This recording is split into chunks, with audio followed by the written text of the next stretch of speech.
नमस्कार, स्वागत है आपका मेरे YouTube चैनल पे। मैं अनुराधा आपके लिए इंश्योरेंस का ऐसा कंटेंट लेके आई हूँ। इस वीडियो में ऐसी कवरेज के बारे में बताने वाली हूँ। अगर आपके पास व्हीकल है या फिर आप कोई बिगनर एजेंट हैं तो आपको उस कवरेज के बारे में पता होना चाहिए, क्योंकि अगर आप एजेंट हैं और सामने वाले कस्टमर को उस कवरेज के बारे में पता होगी और वो आपसे पूछ लेगा, आपको नहीं पता होगा तो एम्बैरेसिंग फील होगा आपको। और अगर आप कस्टमर हैं, अपने व्हीकल का इंश्योरेंस करा रहे हैं, तो भी आपको उस कवरेज के बारे में पता होना चाहिए। मोस्ट ऑफ कस्टमर्स को ये कवरेज के बारे में नहीं पता होगा, इसलिए मैं ये वीडियो लेके आई हूँ इस कवरेज पे। आप 12th पास्ड हैं, ग्रेजुएट हैं, तो भी आप मेरी वीडियोस देख के इंश्योरेंस के बारे में सीख के कहीं पे जॉब के लिए अप्लाई कर सकते हैं। आप जॉब सर्च कर रहे हैं, आपको समझ नहीं आ रहा है किस फील्ड में जाना है, तो आप किसी एजेंट के पास में इंश्योरेंस का वर्क सीख के ब्रोकर या आप इंश्योरेंस कंपनी में अप्लाई कर सकते हैं। जिस कवरेज के बारे में आज मैं बात करने वाली हूँ, बहुत सारे पर्सन को इस कवरेज के बारे में पता होगा, बट कुछ पर्सन्स को इसके बारे में नहीं पता होगा, कुछ कस्टमर्स को नहीं पता होगा, कुछ एजेंट्स को नहीं पता होगा। तो मैं इसलिए ये जो कवरेज है, पॉलिसी में जो कवरेज होती है, ये इसके बारे में आपको डिटेल में बताऊंगी कि ये क्या कवरेज एक्चुअल में होती है और ये लेना ज़रूरी है या फिर इसके कवर किए बिना भी हम पॉलिसी परचेज कर सकते हैं। तो मैं वो सारा डिटेल में बताऊंगी आपको। बट मेरा सजेशन है, अगर आप कस्टमर हैं तो भी आपके लिए बहुत इम्पॉर्टेंट है अपनी पॉलिसी के बारे में जानना कि उसमें क्या क्या चीज़ें कवर की गई हैं और आपको क्लेम के टाइम पे कोई ऐसी प्रॉब्लम तो नहीं आ जाएगी जिससे कि आपको बाद में पता लगे कि ये कवरेज होती तो आपका इतना अमाउंट नहीं लगता। जब भी हम कोई पॉलिसी परचेज करते हैं तो उसमें एक कवरेज होती है, CPA cover, compulsory personal accident.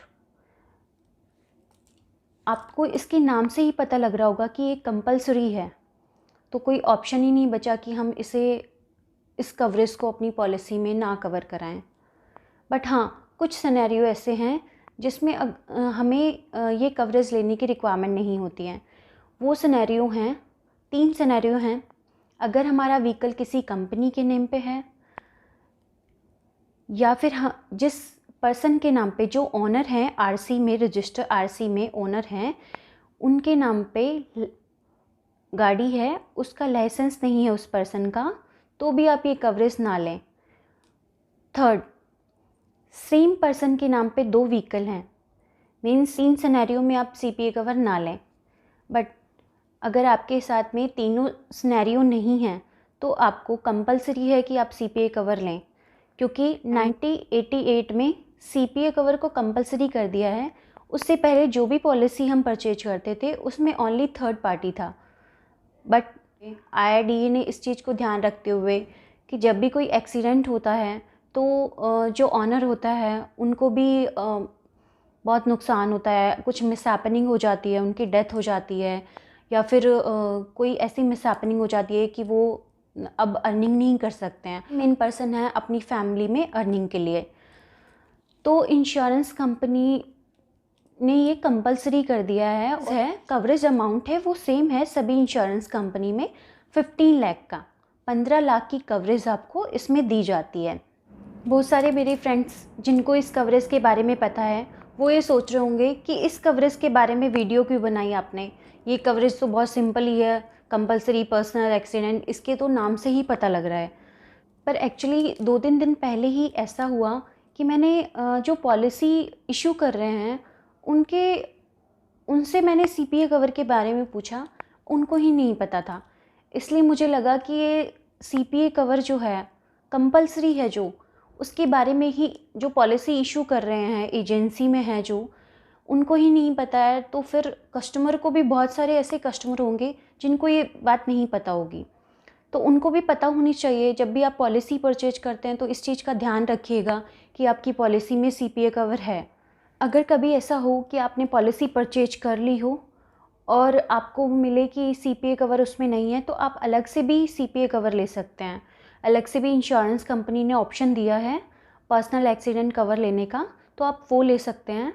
Claim के टाइम पे आपको कोई प्रॉब्लम ना आए। आपको मेरा ये वीडियो कैसा लगा मुझे कमेंट करके बताइएगा, और प्लीज़ अगर अच्छा लगे तो लाइक करिएगा।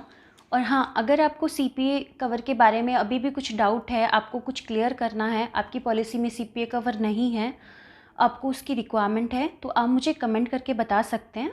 और प्लीज़ मेरा चैनल सब्सक्राइब करिएगा ताकि मैं जो और भी वीडियोस बनाऊं वो आपको मिल सकें। और हाँ, जैसे कि मैंने वीडियो के स्टार्टिंग में बताया, अगर आप 12th पास आउट हैं, ग्रेजुएट हैं, तो अगर आप जॉब सर्च कर रहे हैं तो भी आप मेरे वीडियोस देख के इंश्योरेंस की नॉलेज लेके आपको गुड अपॉर्चुनिटी मिल सकती है। आप कहीं भी ज्वाइन कर सकते हैं जॉब, इंश्योरेंस इंटरव्यू देके इंश्योरेंस कंपनी में, ब्रोकर में, या फिर किसी एजेंट के पास भी आप स्टार्टिंग में सीखने के लिए आप ज्वाइन कर सकते हैं। बाय।